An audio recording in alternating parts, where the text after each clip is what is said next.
Welcome to the parts of the circle, and we're going to be looking at the 5 different parts of the circle, which are the line segments, the lines, the arcs, the angles, and the areas. Let's start with the line segments. We have 3 kinds of line segments. We have a radius. Okay, radius is a line segment which starts at the center of the circle and ends at the circumference, like this. And so AB is a radius, and you see the little bar on top of the AB? That means we're talking about a line segment and not a line. If it was a line, it would have the little arrows on the end. A diameter is a line segment from one side of the circle to the other, and it has to pass through the origin. It has to pass through the center of the circle. So GH, line segment GH, is a diameter. A chord, okay, spelled like chord, but a chord, just like on a guitar or a piano, is a line segment from one side of the circle to the other, but does not pass through the center. Okay, so MN, line segment, and MN is a chord, just like this. Okay, so it starts on the outside, ends on the outside, but doesn't pass through the center. Okay, if it did pass through the center, we'd call it a diameter. So a diameter is a chord. It's a very specific chord.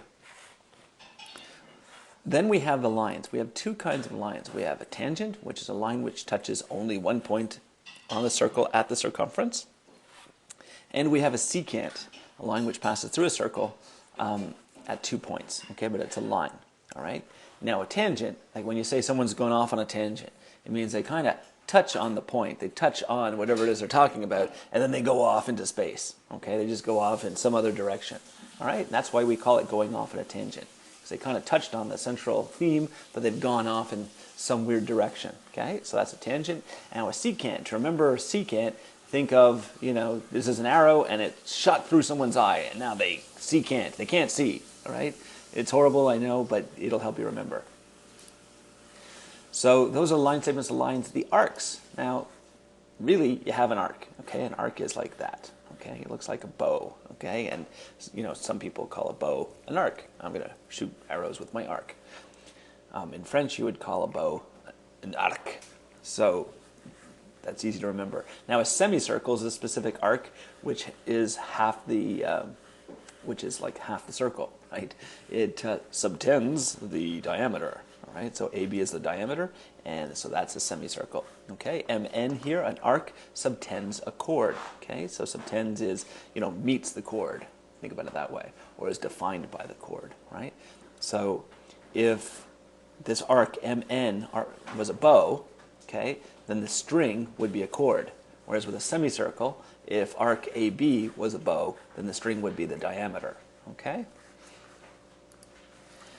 Then we have the angles, and we have 2 kinds of angles that we have to keep on top of. We have the central angle, where the vertex is the center. And remember, the vertex is like if we're going from G to O to H, the O is the middle step, and the angle is the pointy part of the angle, right? So G to O to H, it's the business end of the angle, right?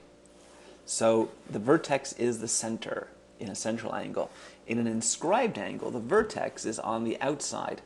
It's on the circumference, and so are all the other points. But really, the vertex is where the action happens. So angle ABC is an inscribed angle. All right, and then last we have areas. So we have 2 kinds of areas.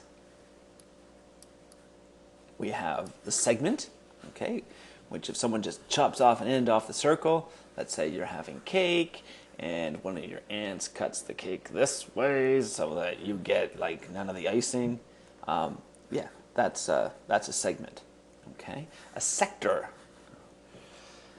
is the area between the central angle. Right, if you make a central angle, this is a sector. Okay, it's a pie slice or a pizza slice is a sector. Okay, if anyone slices pizza like that, you'd get angry. Okay, so a segment. If someone gives you a segmented piece of a pizza, yeah, you'd be mad. But if they gave you a sector, you'd be happy. Yay.